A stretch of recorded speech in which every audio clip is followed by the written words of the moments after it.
Rebonjour, je profite donc du confort parisien au-delà des circonstances personnelles. Euh, et vous voyez là, effectivement, mettre 3 minutes pour arriver à télécharger ce qui chez moi prend entre bonne hypothèse 2 heures, mauvaise hypothèse 10 heures, euh, ça démontre effectivement l'inégalité des territoires et ça me conforte dans un certain nombre de choix. Mais bon, ce n'est pas le lieu de se lancer dans une campagne électorale.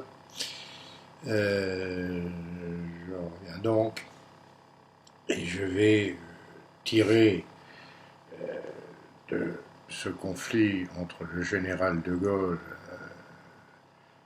et sa volonté de s'imposer, évidemment par rapport à la résistance intérieure, je vais en tirer quelques leçons par rapport à la mise en place des réformes de la libération. Et donc nous abordons la seconde série de thématiques à la rencontre de la première, le bilan social de la libération. Je répète ce que j'ai voulu vous montrer.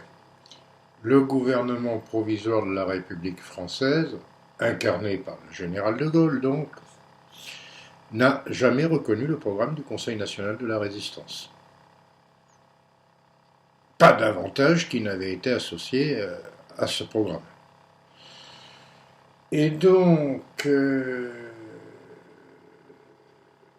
faire comme on a tendance à l'accomplir réellement, faire du programme du 15 mars la préfiguration de ce qui sera mis réellement en place, suppose en préalable que l'on résolve cette difficulté.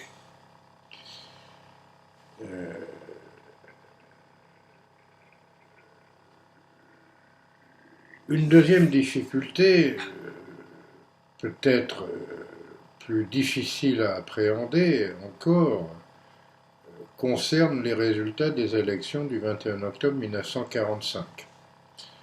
Socialistes et communistes majoritaires, plus l'appui du MRP de Georges Bidault, après tout successeur de Jean Moulin à la tête du CNR, c'est pas négligeable. Et moi, je fais partie de ceux qui ont beaucoup de mal qu'on sous-évalue le rôle de Bidault parce qu'on le réduit au fait que Georges Bidault, au moment de la guerre d'Algérie, sera membre de l'OAS. C'est un débat. Vous n'avez pas le droit de juger le Bidault de la résistance à la lumière de ce qu'il fera à l'OAS. Soyons sérieux. C'est comme si vous jugiez le Pierre Laval du pacte franco-soviétique du 2 mai 1935 à l'aune de ce qu'il a fait comme principal ministre du maréchal Pétain. C'est pas sérieux. Comprenez bien les choses telles qu'elles se passent. Et donc, on analyse souvent, dans le conflit entre De Gaulle et la résistance, le fait que De Gaulle n'aurait pas cru bon de se présenter aux élections, mais qu'un certain nombre de ses partisans auraient trouvé un vote refuge dans le vote pour le MRP. Outre que c'est une insulte pour Bidault qui a été totalement bafoué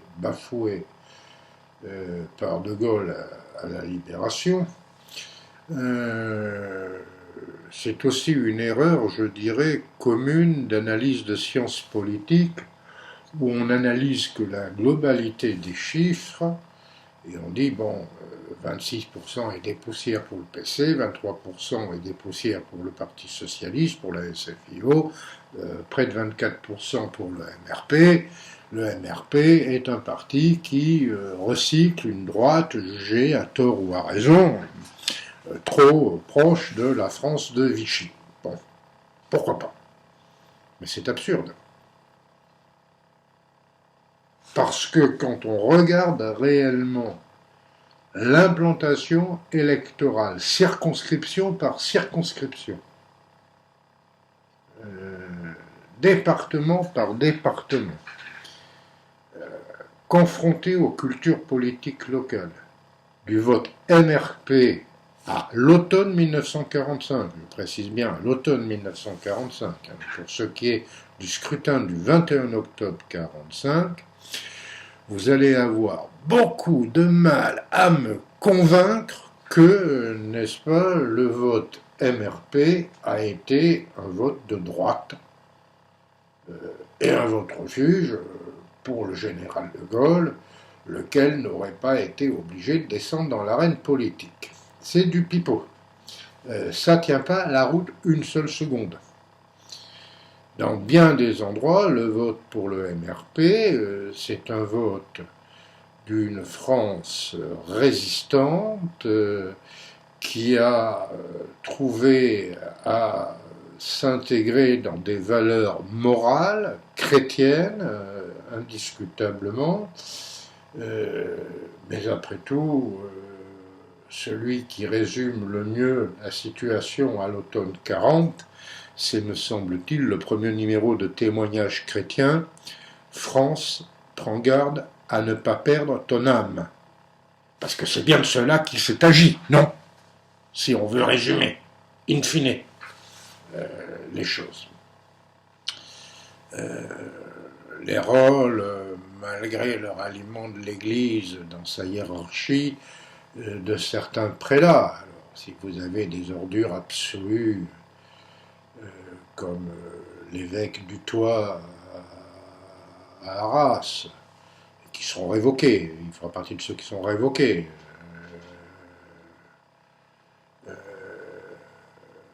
Vous avez quand même aussi des gens qui ont su, en dépit des propos du cardinal Gerlier en 1940 au nom de la politique de la présence, la France c'est Pétain, Pétain c'est la France. Vous avez quand même des prélats qui ont eu un rôle tout à fait important,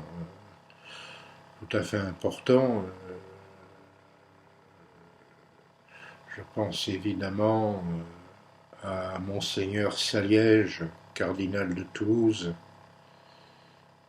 qui, le 15 août 1942, a simplement, dans son homélie à la cathédrale Saint-Étienne de Toulouse, rappelé que le juif est un homme. Je pense à son collègue, Monseigneur Théas, évêque de Montauban, je pourrais en prendre d'autres également. Bon, mais mon régionalisme pyrénéen fait que je prends Toulouse et Montauban. Vous ne m'en voudrez pas. Qui publie au même moment une lettre pastorale qu'il fait lire malgré les menaces de la police, de Vichy et de la préfecture, qui fait lire dans chacune des églises de son diocèse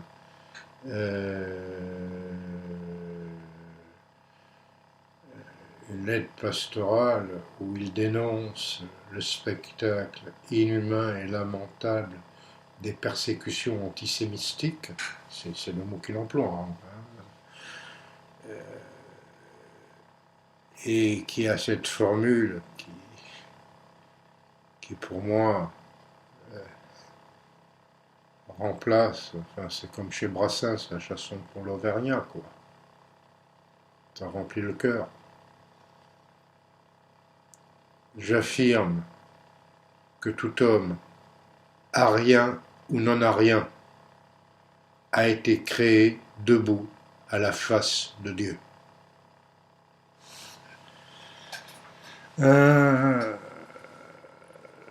Donc,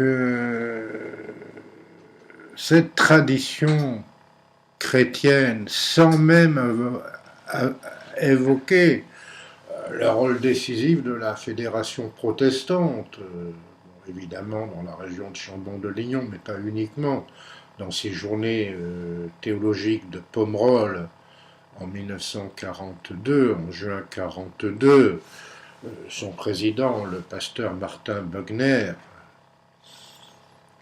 une tradition franco-française dit plutôt souvent Beugnet, pasteur Beugnet, histoire de franciser son nom. Donc Bogner, c'est la prononciation originelle et à laquelle je demeurerai fidèle.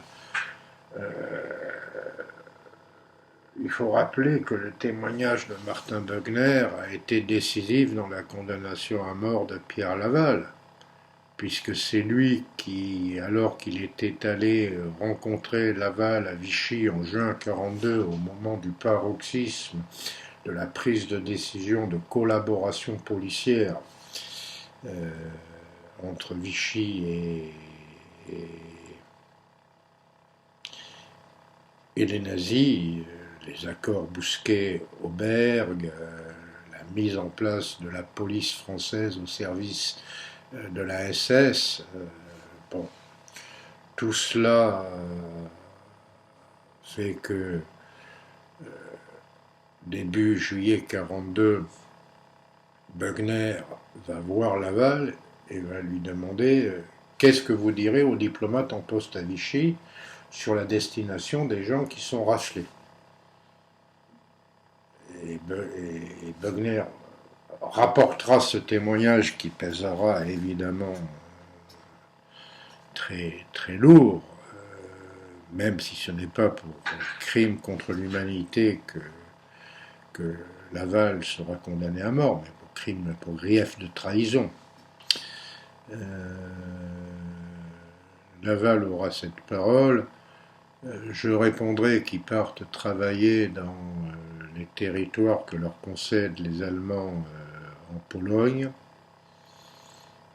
Mais, ajoute-t-il en substance, vous trouverez la citation assez facilement, sinon je m'engage à vous la retrouver, je ne serais pas déshonoré si je restais dans l'histoire comme l'homme qui a permis l'élimination de ces déchets humains. Excusez-moi, si vous parlez d'éliminer des déchets humains, ne parlez pas d'un transfert de main-d'œuvre dans des usines en Silésie. Parle d'autre chose.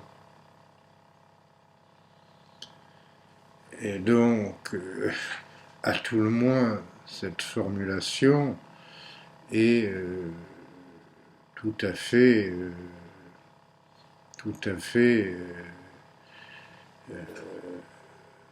dangereuse, ignoble, d'autant que elle est répétée, puisqu'on la trouve quasiment à l'identique dans le double des comptes rendus des conseils des ministres rédigés en allemand. Laval parle également de déchets humains qu'il s'agit de débarrasser le sol de France. Certains débiles mentaux nauséabonds, alors je vais mettre les pieds dans le plat, et puis s'ils sont pas contents, ils ont qu'à déposer plainte contre moi et je les emmerde, pense Éric Zemmour, vont tirer de cette fausse lecture des choses que Laval aurait déporté et favorisé la déportation de juifs étrangers ou apatrides pour protéger les juifs français. Je veux dire que par moment, des gens qui ne sont pas des historiens, mais des polémiques, et avec la difficulté que dans une démocratie, la liberté d'expression doit être pleine et entière, évidemment, mais quand même, on entend de drôles de choses de la part de fabricateurs d'opinion, à la Zemmour, à la Barbier, donneur de leçons permanent et étant en grande forme aujourd'hui, je dirais aussi à la Olivier Duhamel. Merci. Bon, il ne faut pas que je me lâche trop parce que vous allez mettre ça ensuite comme participant d'une dérive excessive sur certains aspects de mon enseignement sur lequel je ne suis pas excessif. Donc, le programme n'a pas reçu l'aval du gouvernement provisoire. Moi, je juge pour significatif que lorsqu'il réunit une grande conférence économique et sociale au Palais de Chaillot le 12 septembre 1944, après tout, le texte, il est public depuis le 15 mars, il a imposé ses vues à la résistance, il a intégré les forces de la résistance à une armée française qui l'obéit au doigt et à l'œil. Les communistes sont rentrés dans le rang et n'ont même pas eu la tentation d'utiliser l'insurrection nationale pour, mis à part peut-être dans le Limousin, avec Georges Guingouin, dont je vous ai entretenu. Ils pourraient évoquer ces affaires-là. Et les mesures qui sont prévues, les nationalisations, la mise en place d'un vaste plan de sécurité sociale, une planification indicative, les motivations des nationalisations qui distinguent châtier des traîtres, punir des traîtres et donc donner à la collectivité nationale les biens de ceux qui ont trahi, mais aussi qui définit des environnements stratégiques et financiers, des secteurs de l'énergie, certaines banques, etc., pour reconstruire un pays qui est un pays ruiné. Ruiné, et c'est pas la lettre d'émission de Gaulle disant « tout est beau le 20 janvier 1946 » qui va changer quoi que ce soit au fait que la France soit ruinée. On se demande bien que, par définition, c'est un prétexte et qu'il y a des arrière-pensées dans ce... Donc, mes chers amis, je suis extrêmement frappé, alors que ça ne lui coûterait strictement rien, que le 12 septembre 1944, au Palais de Chaillot, De Gaulle précise donc les principes qui vont guider son action en termes économiques et sociaux, et dans une formulation qui, moi, me semble quand même, je vais le dire simplement, incompatible avec la philosophie du programme du Conseil national de la résistance.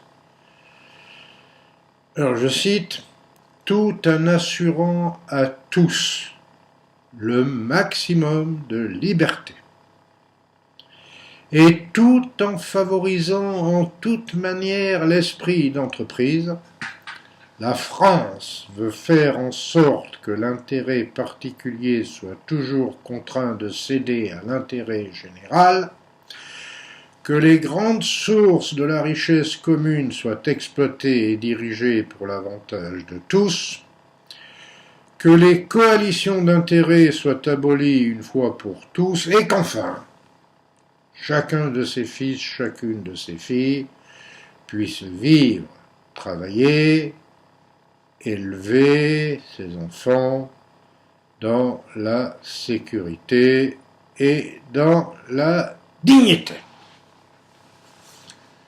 Moi, cette formulation, qui est intéressante, nul n'est autorisé à critiquer que ce en soit la sincérité, l'expression de la philosophie générale du général de Gaulle en la matière. Et ce que j'observe, c'est que ce n'est pas une référence vraiment à l'articulation du programme de la résistance qui a une orientation beaucoup plus à gauche. Et je répétais, c'était le sens de ma pérégrination par le vote MRP. Le MRP se situe à gauche en 1945.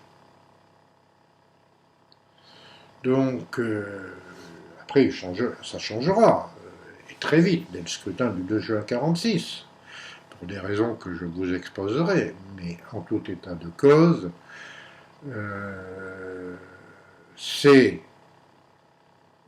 plus le résultat des élections, le fait qu'il faille trouver un cadre légal, par exemple, à des nationalisations sauvages qui se sont produites durant l'été 1944 avec des comités de gestion dans les entreprises. C'est plus donc les autorités du Conseil national de la résistance qui vont imposer cela, la mise en place de ces principes, que la politique réelle du général de Gaulle. Dès le 26 août 1944, vous avez par exemple, et ce sera complété par l'ordonnance du 30 septembre 1944, des mesures très strictes de sanctions dans la presse qui punit donc les organes collaborateurs, ainsi qu'un journal comme Le Monde succédera au journal Le Temps, gardant la même typographie particulière. Vous aurez le 13 décembre 1944 la nationalisation des houillères du bassin du Nord et du Pas-de-Calais, qui préfigurera la création des charbonnages de France. Vous aurez le contrôle de l'État le 18 décembre 1944 sur la marine marchande. Vous aurez le 30 décembre 1944 le relèvement des cotisations de la sécurité sociale, avant même les ordonnances du 4 octobre 1945 et puis la seconde ordonnance du 15 ou du 16 octobre 1945 sur la sécurité sociale. Vous aurez le 16 janvier 1945 la nationalisation des usines Renault avec confiscation des biens personnels de Louis Renault. Le 22 février 1945, l'institution des comités d'entreprise. Le 29 mai 1945, la nationalisation par transfert à l'État des actions de la société Gnomeron. Vous avez le 26 juin 1945 le transfert à l'État des actions des compagnies Air France et Air Bleu. Le 4 octobre 1945, je l'ai déjà évoqué, je crois, la première ordonnance sur la sécurité sociale. 17 octobre 1945, une réforme du statut du fermage et du métayage. Bon. Avant même donc qu'il y ait les élections du 21 octobre 1945, il y a un certain nombre de choses et qui montrent que, nonobstant la volonté de ne pas se référer au programme du CNR, dans les faits, c'est ce programme qui est mis très largement en pratique. Alors, rentrons un petit peu dans les détails, parce que, si vous voulez, il importe peut-être d'essayer de comprendre réellement, de tenter de comprendre réellement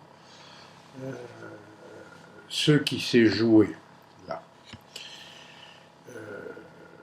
Puisque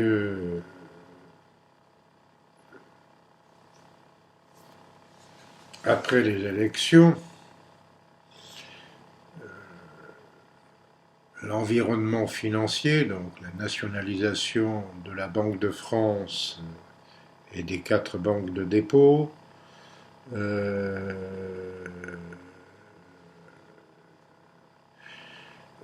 puis il faudra dans la pratique mettre en place tout cela, donc c'est pas parce qu'on a pris les ordonnances et les décrets que c'est d'application immédiate. Cette affaire-là va durer quelque temps et sera mise en place sans le général de Gaulle après sa démission le 20 janvier 1946. Pour aller vite, sur la question des nationalisations. Il convient d'en faire une typologie. Vous avez à ce sujet, même si c'est déjà ancien, un colloque très important de l'année 86 ou 87 sous la direction d'Antoine Pro, de Lucette Lehan et de Claire Andrieux. C'est le premier ouvrage collectif de réflexion sur la signification des nationalisations de la libération. Outre que ce livre met noir sur blanc l'hostilité théorique jusqu'à la fin de l'automne 43 des communistes à l'idée même de nationalisation, au motif qu'ils ne voyaient pas en quoi le remplacement d'un patron privé par un patron étatique permettait la prise du pouvoir par la collectivité nationale et par les travailleurs sur leur propre destinée dans une entreprise. Parce que c'est ça aussi l'objet d'une nationalisation. Et donc, comment le ralliement à la question des nationalisations devenait un simple outil de politique économique et non pas de transformation sociale. Deuxième intérêt de ce colloque, c'était un colloque organisé dans la foulée de l'alternance après la première partie du septennat de François Mitterrand, qui s'était clos par la nécessité d'une cohabitation, même si la droite n'avait emporté les élections que de très peu au scrutin de mars 86, et cette droite avait, dans un libéralisme néo-thatchérien dont on mesure par moments aujourd'hui les conséquences absolument dramatiques, avait décidé donc de s'en prendre au champ des nationalisations qui avait fait partie des réformes emblématiques de François Mitterrand en 1981-82. Donc le champ des privatisations.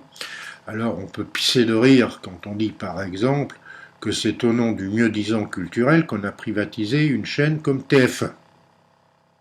Parce que le mieux-disant culturel de TF1, même après avoir bu une bouteille de whisky et donc peut-être récupérer une forme d'optimisme qui peut me faire défaut par moment, non, c'est un outil d'abrutissement.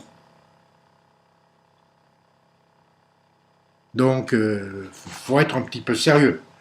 Le problème d'un groupe du BTB comme Bouygues n'est pas de faire de la culture. Il faut cesser de prendre les gens pour des cons.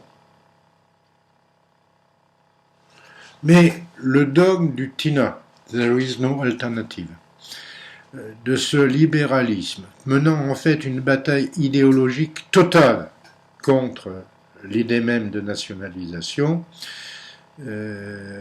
faisait que, alors même si on était au début du processus et que les choses ont empiré depuis, mais ça c'est un autre débat, ça rendait utile que rétrospectivement des historiens s'intéressent à jeter un regard pourquoi en 45-46 on en était venu à cette idée du modèle de la nationalisation dans les nécessités de la reconstruction du pays. Bon, moi, je tiens ce texte de ce colloque comme fondamental, euh,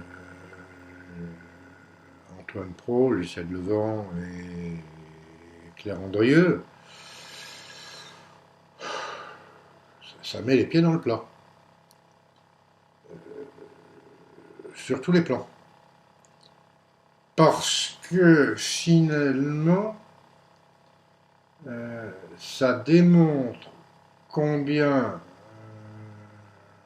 d'une part, l'État stratège, outil centralisateur dans les politiques économiques, au moment où il faut reconstruire, et privilégiant le choix d'une industrie lourde, etc., combien donc ces mesures visaient aussi, au-delà de la nécessité de la reconstruction, à assurer un bien-être social. Et donc, très clairement, l'idée qu'il y avait une volonté de démocratisation sociale à la libération. Voilà, là-dessus. Mais que, à côté de cela, on abandonnait totalement l'outil de transformation politique dans lequel l'idée de collectivisation, dans la pensée marxiste en tout cas, offrait, n'est-ce pas, le pouvoir aux travailleurs dans l'entreprise. Si vous voulez, la nationalisation va donner aux structures des travailleurs, notamment aux structures syndicales, à gérer des comités d'entreprise. Alors c'est extrêmement important, parce que ça permet d'avoir une influence très forte sur le champ de la gestion sociale. Gérer les colonies de vacances, c'est extrêmement important. Gérer les cantines, c'est extrêmement important. Gérer les aides sociales, c'est extrêmement important. Mais néanmoins, la direction stratégique échappe aux ouvriers. Donc, outil de politique économique est nécessaire, cet outil de politique économique, à ce qu'on va appeler la bataille de la production. Et ça, c'est aussi du point de vue de la CGT et du Parti communiste, puisque c'est le moment où vous avez une forme d'alignement sur les deux. N'oubliez jamais qu'avant, la majorité de la CGT est extrêmement opposée à la pratique communiste qui a tendance à considérer le syndicat comme une simple courroie de transmission, n'est-ce pas, de l'organisme politique. Donc, structurellement, la réflexion sur les nationalisations est indissociable du choix pour la bataille de la production. Ce n'est plus un outil de transformation sociale, j'insiste vraiment là-dessus, parce que quand vous faites des exposés sur le sujet, vous ne m'en parlez pas de cet enjeu-là. C'est pour ça que, fort de mon expérience, je me permets d'insister lourdement sur ce plan. Et c'est un outil d'efficacité économique.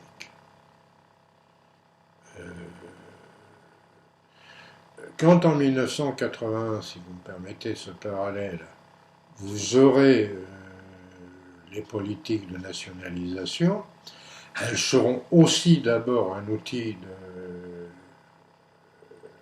de stratégie économique, de lutte contre ce qu'on pensait être une parenthèse, contre une crise, et qui s'est avéré être autre chose, quand on réfléchit bien.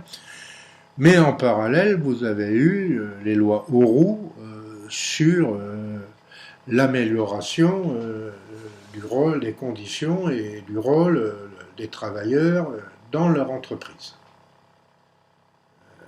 Mais ce ne sont pas les nationalisations elles-mêmes qui ont débouché sur ces droits sociaux et ces moyens de participer à une discussion plus stratégique sur les politiques à mener.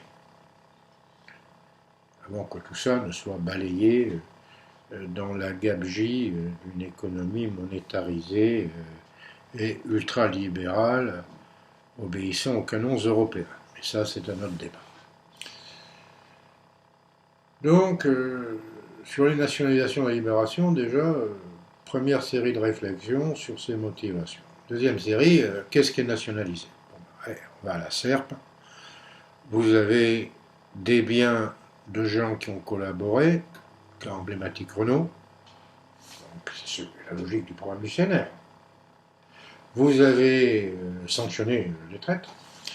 Vous avez ce qui est nécessaire, donc vous avez des transports, marine marchande, j'en ai dit un mot, Air France, vous avez besoin des chemins de fer puisque la SNCF a été déjà créée à la fin des années 30. Mais donc, l'environnement des transports est important. L'environnement financier, donc, pour aboutir à la nationalisation de la Société Générale, du Crédit Lyonnais et de ce qui donnera, par le regroupement de deux banques, je ne vais pas vous enquiquiner avec ça,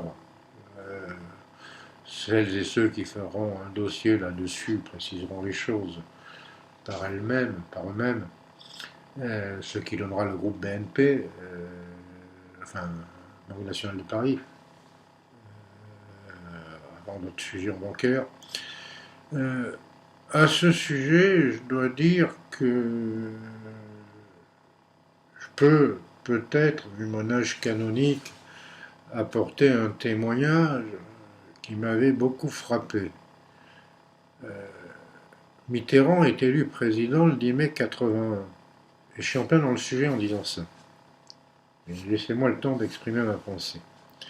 Mitterrand est élu le 10 mai 81 et moi je suis convoqué à la banque en banlieue parisienne, dans la bonne ville de Sceaux, rue Houdan, pour ne pas le nommer, à la Société Générale, parce que la dame qui s'occupe de mon compte en a ras le cul que j'ai quelques découvertes. Moi j'arrive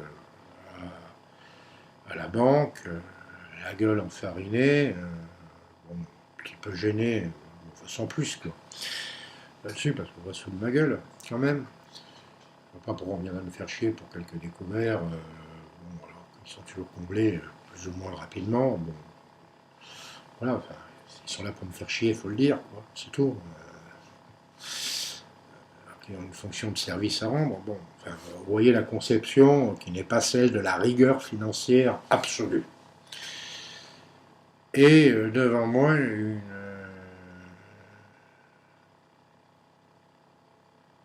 alors comment disait Michel Jonas, une super nana. Mais elle est énervée, oh là là, énervée. Je veux retirer tous mes comptes de la Société Générale. Les rouges sont au pouvoir, Mitterrand va nationaliser tout ça, on va me voler mon argent, ma cassette. Sublime, magnifique, merveilleux. Et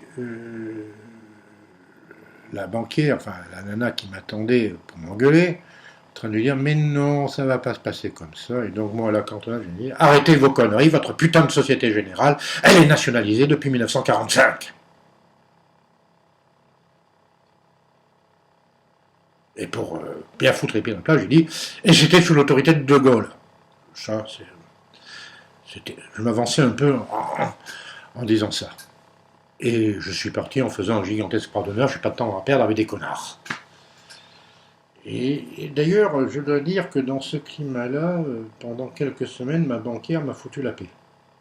Comme quoi, par moment, hein, bon, donc, environnement bancaire, fin de la parenthèse. Vous avez également des produits stratégiques, je veux dire, l'énergie. Pour reconstruire le pays, il faut du charbon, donc des charbonnages de France. J'ai évoqué les houillères du Nord-Pas-de-Calais. des décembre 44. Bon, après, il faut engager tout ça. Vous avez également, que voulez-vous,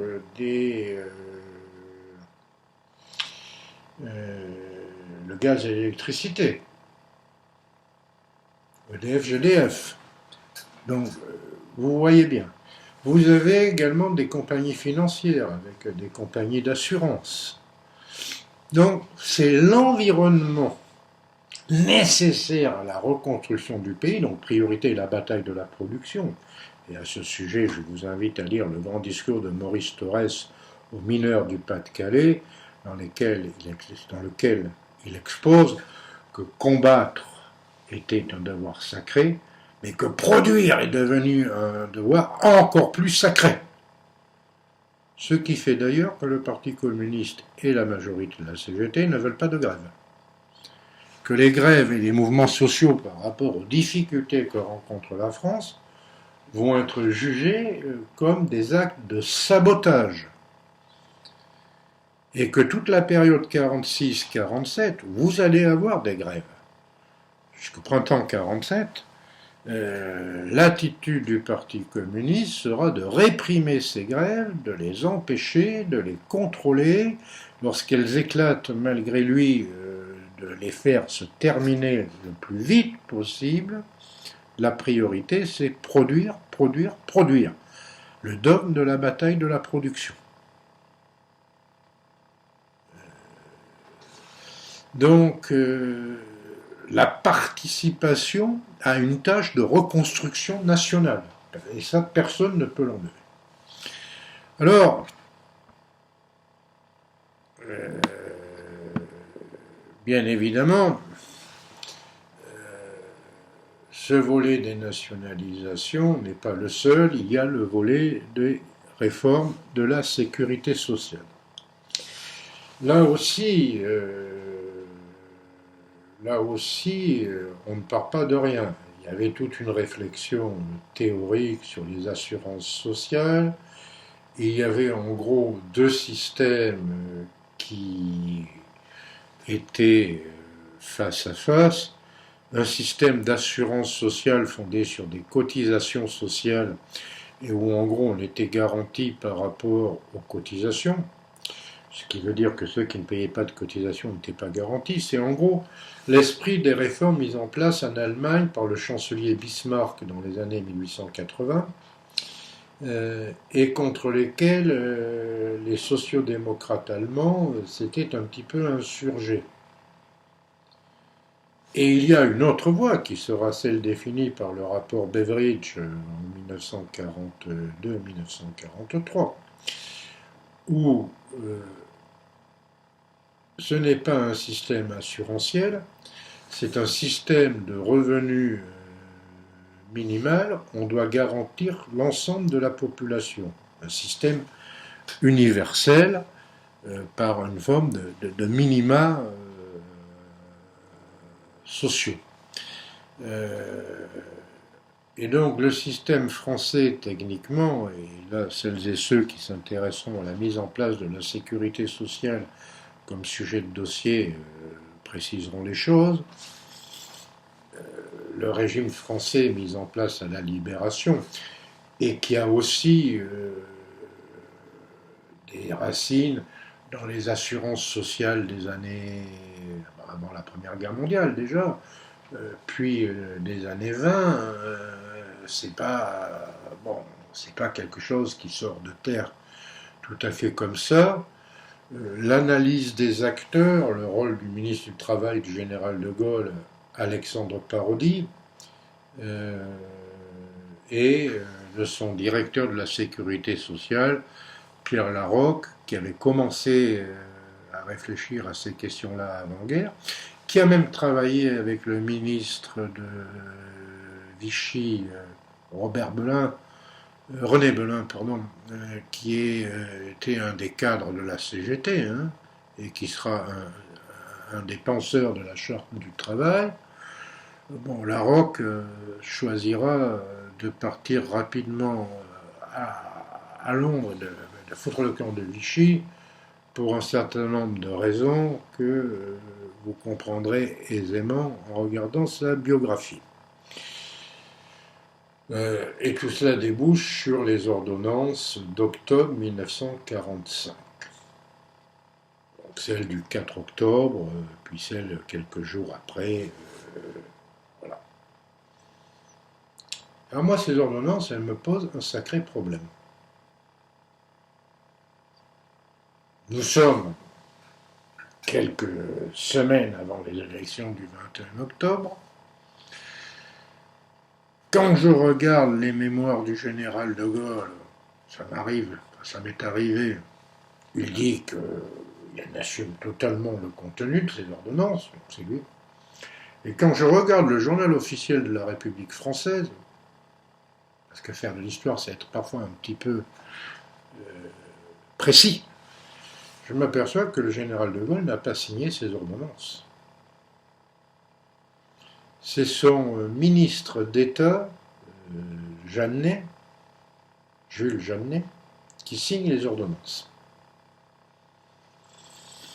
Alors, excusez-moi, est-ce que je suis réellement un mauvais coucheur en disant clairement que je ne peux pas tenir pour nul et non significatif le fait que De Gaulle n'ait pas signé les ordonnances?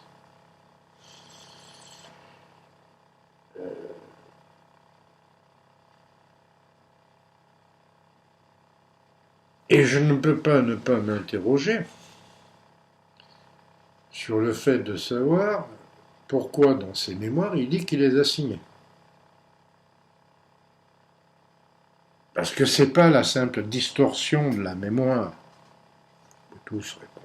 Pas grave. C'est qu'on est là par rapport à un acte symbolique et politique important. De Gaulle n'a pas signé, la raison est très, très simple, parce que il est fatigué, il était rentré d'un voyage à l'étranger, direction Staline, Moscou. Il rentre ce voyage, il est fatigué, donc il va se reposer chez lui à Colombey-les-Deux-Églises, ok, adjugé vendu. Il n'est pas là, sauf que d'ailleurs Colombey-les-Deux-Églises est une maison qui a été vandalisée, donc il doit aller ailleurs pour se reposer. Bon, peu importe, puisque après son départ, sa démission du 20 janvier 1946, il louera à la République française le pavillon de Marly pour pouvoir résider jusqu'en juin 1946, le temps que la résidence de la Boisserie à Colombey soit rétablie. C'est un point de détail. Donc il n'est pas là, il est malade, il a la grippe, il est trop fatigué pour signer. Moi je sais pas, attendez. Peut-être tort, peut-être que je suis excessif, mais signer les ordonnances, c'est l'un des actes majeurs de la pratique gouvernementale. Moi, je sais très bien que quand, par exemple, Mitterrand, 86, 14 juillet 86, puisque j'y faisais allusion tout à l'heure, a refusé de signer un certain nombre d'ordonnances du gouvernement de Jacques Chirac, notamment quant au refus aux dénationalisations, privatisations. Il a choisi la guerre. Et il a enclenché le début de sa campagne électorale qui l'a conduit à être réélu triomphalement moins de 2 ans après, mai 88. En quoi le fait d'être fatigué ou alité empêche de signer des ordonnances? Je ne comprends pas, franchement. Qu'après coup, le général de Gaulle se soit rendu compte que le fait de ne pas les avoir signés était une bêtise sans nom, c'est probable. Mais vous comprenez que sur ce qui ne peut apparaître que comme un épiphénomène technique, je ne puisse que m'interroger sur ce fait-là. Alors évidemment, c'est pas jugé suffisamment significatif pour qu'on en parle sérieusement et beaucoup d'auteurs passent ça par perte des profits. Désolé, ma façon de faire, c'est d'essayer de vous déranger intellectuellement au maximum pour que vous vous posiez des questions. Donc, je le soumets à votre vigilante attention.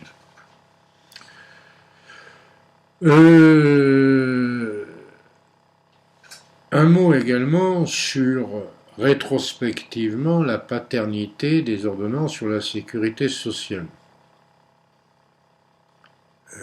On dit souvent que c'est Ambroise Croizat, homme éminemment respectable, ministre communiste du Travail, à partir du scrutin d'octobre 1945, qui est le père de la sécurité sociale. Certains en ont même pris dans un film sur Ambroise Croizat, que vous invitez à regarder, comme une agression qu'à l'école des cadres de la sécurité sociale, je crois à Saint-Étienne, aucun amphi ne porte le nom d'Ambroise Croizat alors que vous avez un amphi Pierre Larocque. Excusez-moi.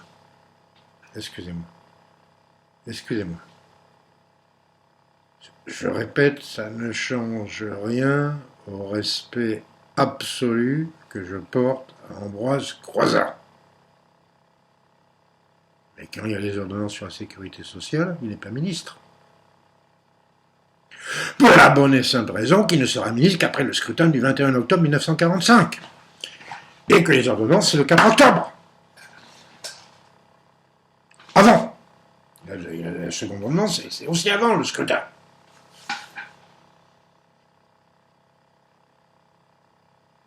Que Croizat joue un rôle capital dans la mise en pratique de ces ordonnances. Oui. Mais ces ordonnances, elles ont été prises avant lui.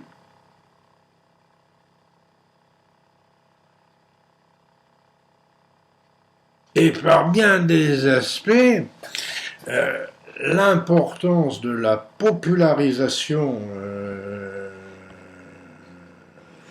de ce thème de la sécurité sociale est telle qu'il conviendra de généraliser.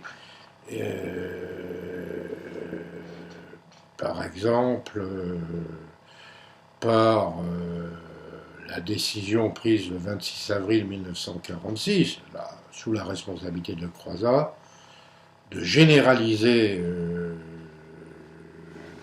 le projet et d'intégrer ce qui n'avait pas été prévu dans les deux ordonnances initiales,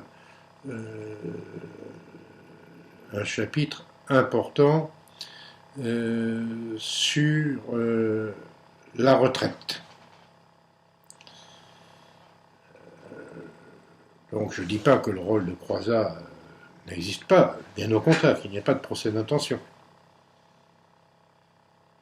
Mais vous comprenez bien comment, tant avec l'affaire de la non-signature des ordonnances par De Gaulle, que de la réduction de la paternité à la seule personne de Croizat, alors, vous ne pouvez pas mettre de côté Alexandre Parodi et Pierre Larocque. Parce que c'est tout simplement contraire aux faits les plus élémentaires. Donc vous comprenez bien comment à travers ces affaires-là, on a tout un enjeu symbolique sur l'importance de ces réformes de la libération. Donc,